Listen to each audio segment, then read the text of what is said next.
Assalamualaikum warahmatullahi wabarakatuh. Kami dari kelompok 12 akan menjelaskan materi mengenai latar belakang proposal. Sebelum itu, saya akan memperkenalkan diri terlebih dahulu. Saya Dia Ayu Diasteti, kemudian ada teman saya Dara Fadlika, dan yang terakhir ada Jihan Aulia. Baik, sebelum kami melanjutkan penjelasan dari kelompok sebelumnya, saya akan menjelaskan dulu apa itu latar belakang. Latar belakang merupakan penjelasan dalam bentuk uraian paragraf yang berisi alasan mengapa sebuah karya tulis tersebut dibuat. Misalnya, jika untuk karya ilmiah, kamu harus menjelaskan mengapa topik karya ilmiah tersebut dibuat. Jika proposal pensi, kamu harus menguraikan mengapa pensi tersebut harus diadakan. Dengan adanya latar belakang, pembaca jadi mengetahui apa yang hendak disampaikan dalam karya ilmiah tersebut. Guna mendukung penulisan karya ilmiah yang kompeten, latar belakang yang baik harus dibuat dengan detail. Jika bisa, menggunakan data dan fakta yang mendukung. Latar belakang juga bisa berupa perbandingan dan penyempurnaan atas tulisan tentang topik yang sama sebelumnya. Baik, berikut adalah subpembahasan dari latar belakang proposal. Pada subpembahasan yang pertama dan kedua telah dijelaskan oleh kelompok 11 pada minggu kemarin. Kami akan melanjutkan penjelasan mengenai subpembahasan yang kedua dan ketiga. Sebelum itu, saya akan mengulang sedikit penjelasan pada subpembahasan yang pertama, yaitu menyusun wilayah kajian. Pada bagian pertama, tulisan ilmiah dilakukan dengan rujukan dari penelitian sebelumnya. Langkah kedua yaitu membuat asumsi. Asumsi adalah anggapan yang belum terbukti kebenarannya dan memerlukan pembuktian secara langsung. Lalu langkah yang ketiga yaitu membuat hipotesis. Hipotesis adalah anggapan dasar dari jawaban sementara terhadap masalah yang masih bersifat praduga, karena masih harus dibuktikan kebenarannya. Menyusun wilayah kajian bagian 2 yaitu yang pertama, menentukan topik kajian. Jelaskan mengapa area topik kajian tersebut penting. Lalu langkah yang kedua, buatlah generalisasi topik. Buat pernyataan mengenai fakta atau fenomena yang ada. Langkah terakhir yaitu meresensi butir-butir penelitian terdahulu yang relevan dengan penelitian yang akan dilakukan. Subpembahasan kedua mengenai identifikasi celah kajian sebelumnya telah dijelaskan oleh kelompok sebelumnya pada langkah pertama dan kedua. Untuk langkah ketiga dan keempat akan dijelaskan oleh teman saya, dan subpembahasan yang ketiga mengenai mengisi celah kajian sebelumnya juga akan dijelaskan oleh teman saya. Terima kasih.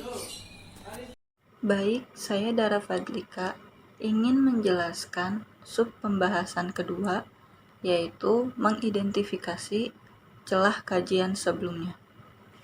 Yang pertama ada mengidentifikasi kekurangan penelitian sebelumnya.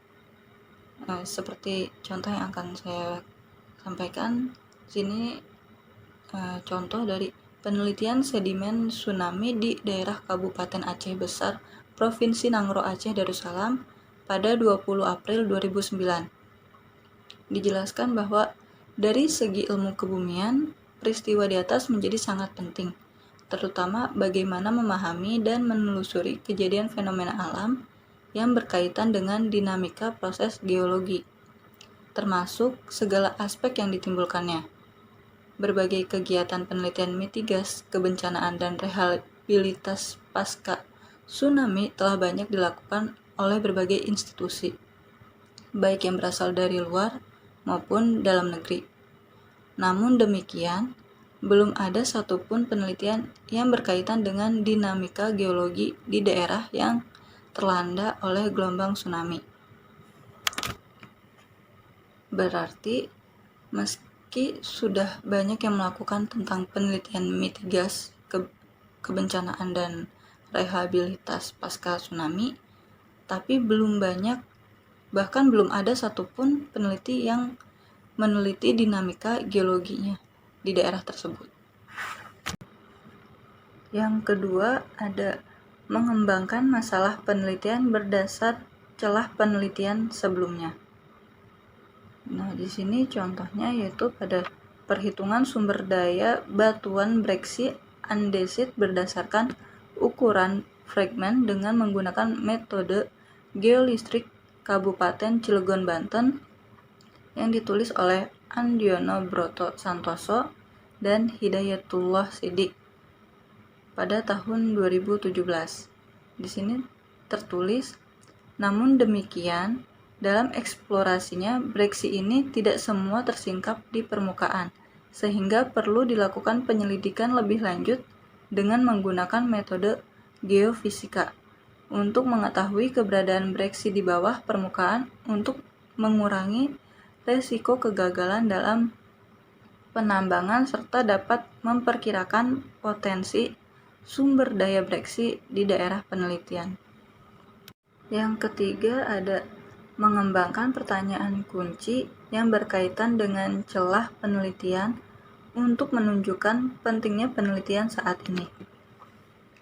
Seperti contoh pada pengembangan model evaluasi terhadap implementasi sistem pembelajaran e-learning kasus e-learning Universitas Mercubuana Yogyakarta yang ditulis oleh Agus Sidik Purnomo, Ridi Ferdiana, dan Ari Cahyono pada tahun 2012.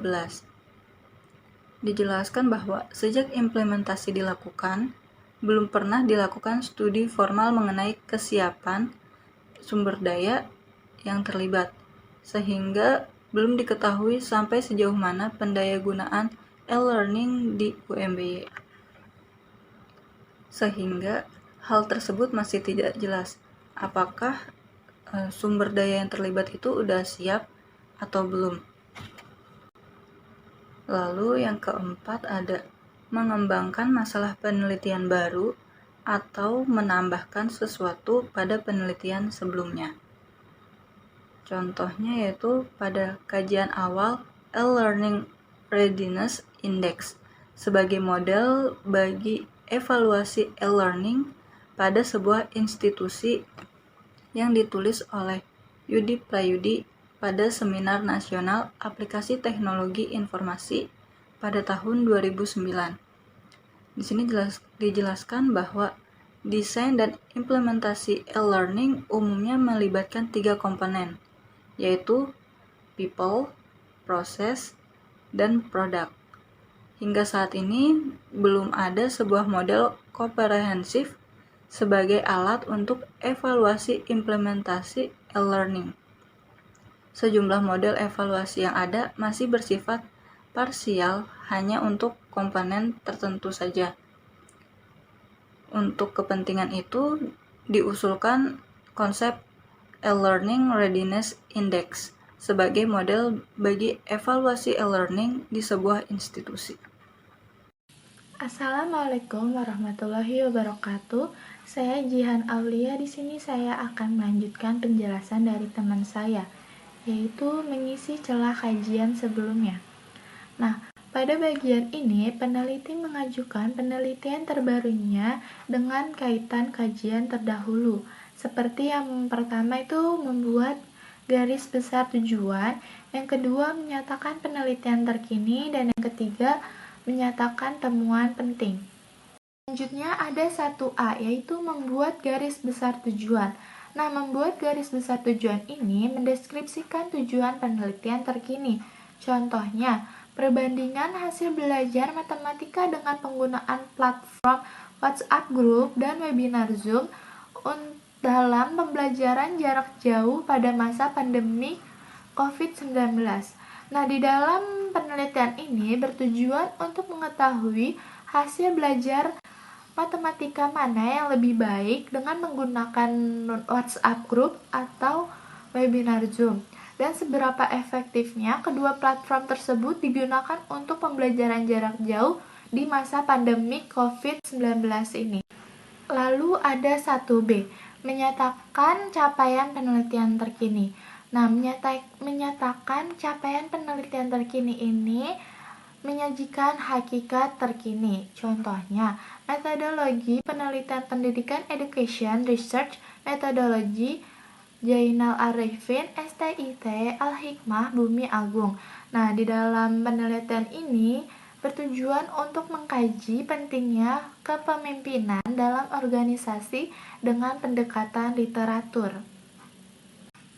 Yang kedua, menyatakan temuan penting. Contohnya, perbedaan tingkat perilaku agresi berdasarkan jenis kelamin pada siswa Sekolah Menengah Kejuruan Kota Yogyakarta yang dibuat oleh Wahyu Manda Eka Putra, Nadia Hanifah, dan Dika Nurwidakdo. Jurnal Kajian Bimbingan dan Konseling. Temuan penelitian menunjukkan bahwa tidak terdapat perbedaan yang signifikan antara perilaku agresi siswa laki-laki dan siswa perempuan. Penelitian ini merekomendasikan perlu pelayanan konseling untuk mengurangi dan mengatasi perilaku agresi siswa. Yang terakhir ada mengidentifikasikan struktur karya ilmiah. Contohnya penelitian tindakan kelas untuk mata pelajaran kimia dengan suplemen.